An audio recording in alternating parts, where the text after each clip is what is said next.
Alrighty, boys, what's going on? My name is Garen Belmont. How y'all doing today? So, Season 3, Episode 2 has been out for 5 days now, and I wanted to give you guys my honest thoughts and opinions about, have I been enjoying this update? Have I not been enjoying this update? What's the good? What's the bad? Yada, yada, yada. Typical stuff I do every time we get a bigger update like this.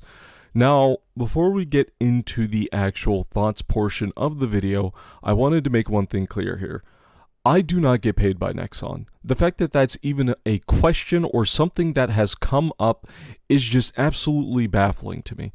I am a small content creator with less than 1,500 subscribers. I don't even talk to Nexon.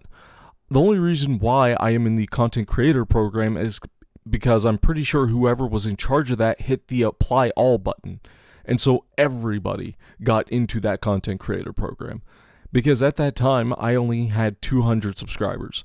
So before anyone sits there and wants to say that I'm getting paid by Nexon, even though I have traditionally been negative been more critical about TFD in the past, is just, I'm just going to be honest with you, you're an idiot. I do not make money from this YouTube channel. I don't get paid by Nexon. I don't let anything that they do influence my opinion. I simply go off of how I feel about the game in its current state. That is it. If that is too much for you, you can go completely somewhere else. Alright, so now let's talk about my thoughts about Season 3, Episode 2. So, with this update, we got pretty much the same amount of content that we've gotten in any other update. We get one new dungeon-like content, we get a new Descendant, or we'll get a new Ultimate Descendant, and we get maybe one or two new weapons. It all depends. Luckily, with Season 3, Episode 2, because this is this is kind of like almost like a seasonal refresh in a way. It's like a half-season update, you know what I mean? It's like a 2.5 update, very similar to what Marvel Rivals does. We got things like a new battle pass and whatnot, so at least we have like new cosmetics to work towards and earn. So let's talk about the story. Now, I'm not going to be too spoilery on this, and I don't want to take up too much of your time, but basically all I'll say is one thing I've been saying consistently has been, I think they've been getting better when it comes to the story, especially since I feel like the story is hitting a pretty pivotal moment, and there is kind of like a pretty big moment in the story. And so I think the developers, ever since Season 2.5 or Season 2 Episode 2, I think they've been doing a really good job at kind of starting to make the story more interesting compared to what we had back during the launch of the game. So I think the story is okay. Good, okay-ish, somewhere around there.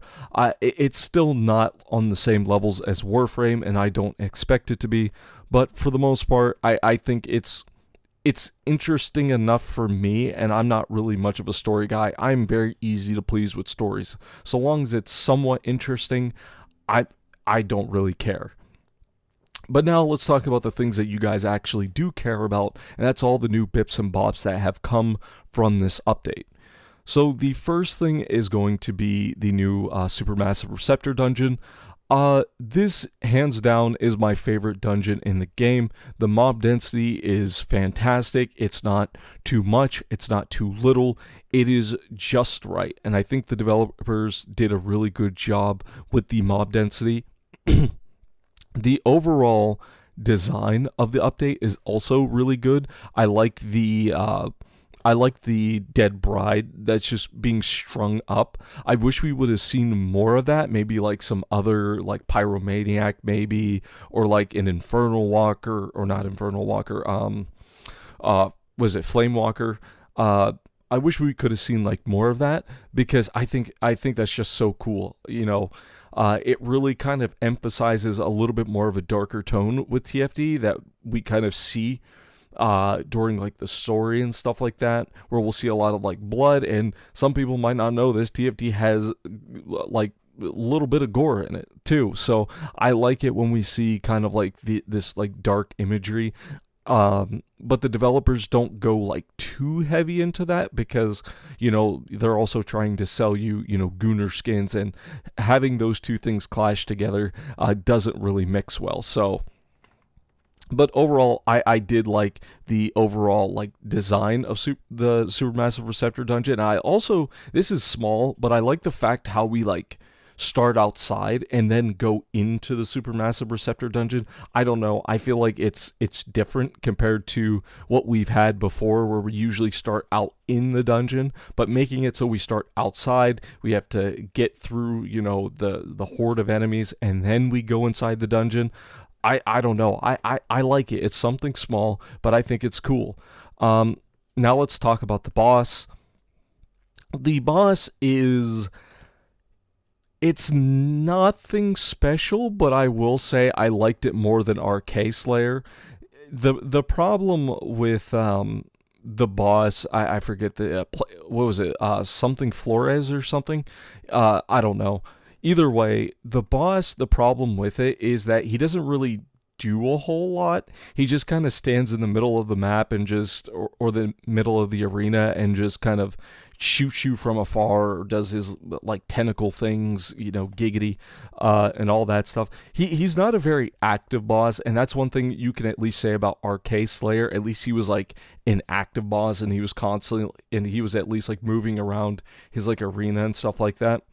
And so, compared to Dread Armor, I still think Dread Armor is like one of my favorite dungeon bosses in this game. I love Dread Armor, but yeah, he's not the final boss of Supermassive Receptor Dungeon isn't bad, but I definitely think the developers could have did a little bit more. But I will say I do like his like wave mechanic, where he shoots out like the waves throughout the arena, and then he has like the ones that are like up in the air, so Serena can't just fly over it. I do like that as well. Let's talk about Haley. Or sorry, not, you know what? Yeah, let's talk about Haley. So Haley got some changes, as well as she got 2 new Transcendent modules, so the developers are actually starting to add some more Transcendent modules for the Descendants that came out like after the launch of the game. So I would imagine once Ultimate Haley comes out, she'll probably get 2 new Transcendent modules to bring her up to 6, which is right around where a lot of the base Descendants are. So I think that's actually pretty cool. And so we'll probably see Keelan get 2 new Transcendent modules next, since he was the next new Descendant that we got in the game. And I didn't play with camouflage sniping. I will get to that.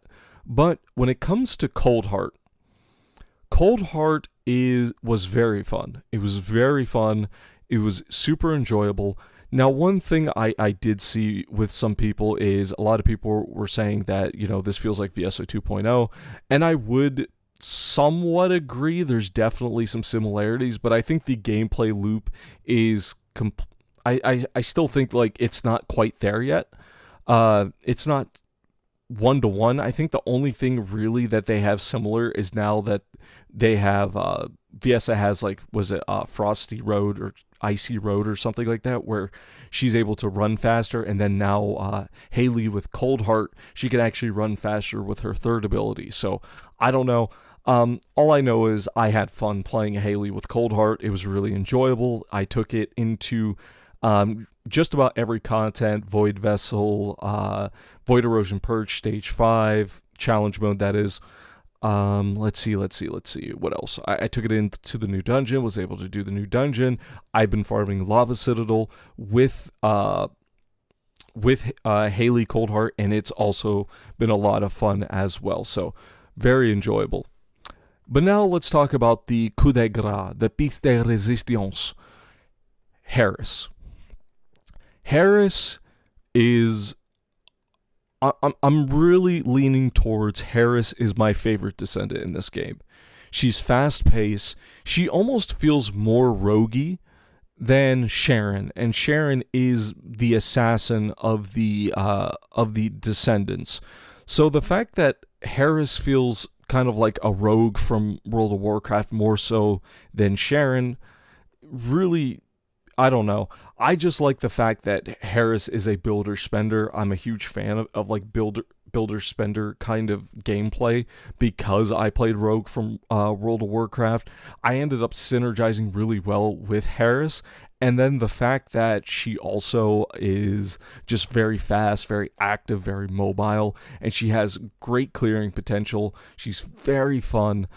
I think Harris is my favorite Descendant in this game. I'll still give it probably another week to really like let it sink in, but I'm leaning more towards I think Harris is my favorite Descendant in this game.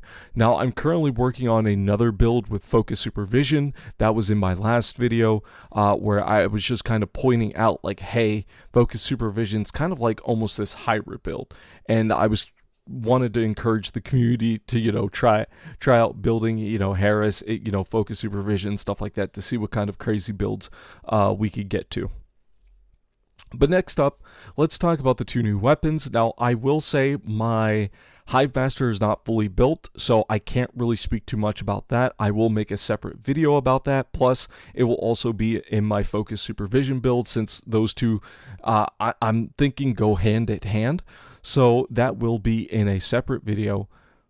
But when it comes to the new Hypernova sword, it was very fun. I built this thing while I was building my Haley, which I was building Haley first, and then I was just building Hypernova alongside her. And Hypernova was very fun. It's fast paced, it synergizes with crit. I almost want to say you could probably try and build it with like Ambush Sharon, albeit you're not getting the benefits of Ambush, because of the fact that the developers still have yet to take some of the older Descendants and make some of them possibly synergize with melee weapon attack. What else was in this update? Oh yeah, the Bayonetta collaboration. Based off of the B-roll footage you guys will see, I did buy the Bayonetta skins because I'm more familiar with Bayonetta than I am Nier Automata, and then plus Nier Automata had like 4 skins, 4 skins plus they were like similar, and then they were separate. I don't know. It was just really weird, and I wasn't really vibing with what the developers did with that collaboration. But with this collaboration, it's just, hey, you buy the Bayonetta skin and that's it. The only thing I will say I don't like is the fact that they made the emotes separate. But other than that, I mean, it's more skins. I'm pretty sure a lot of people probably bought the Bayonetta skin. I did. And so whatever floats your boats. So what are my final thoughts on this update? I know I've been talking for quite a bit now. This update is nothing special. Don't get me wrong, Harris is fun, Haley is fun, Hypernova is fun. I still have yet to fully build Hive Master. I'm working on the build, but I have yet to fully upgrade Hive Master, as well as fully put in his mod, or fully put in the mods, and then also, of course, the cores. But I just, based off of Haley and Hypernova and Harris, I've actually been having fun with this update. And I'm more positive about the update because I've just been having so much fun with those characters. But at the end of the day, it's still the same problems, just different month. It's still a situation of, we have these really cool characters and we have these like new builds that we can make, but we have nothing to take them into other than the same stuff we've been doing. And also, it's the same issue of, hey, another update where the developers add one piece of content and the developers try and make you farm that one piece of content as much as possible, even though the content wasn't designed to be endlessly replayable. So, I mean, the update itself isn't bad. And, hey, like I said, Harris and Haley are very fun, and also Hypernova. But it's still just the same update. It's nothing special. It's nothing new. It's the same exact thing that I talked about in my my one video where I talked about the release cadence and the kind of content that they're offering during these releases. It's just, hey, here's one dungeon-like content. Every other big update will get a battle pass. It's the same thing. And so, even though I've been positive, I still think the update is just, it's the same thing we've been getting.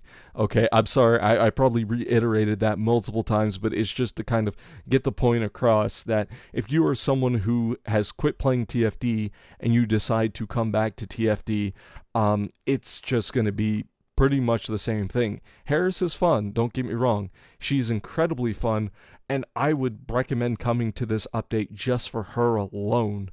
But if you're expecting, some new game-changing content, you're not going to find that here. You're not going to find it in this update. You're not going to find it in the previous update or the one before that or the one before that or the one before that.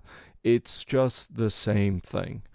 But with that being said, guys, I've been enjoying my time playing Harris. I'm absolutely in love with this character. She's very fun to play.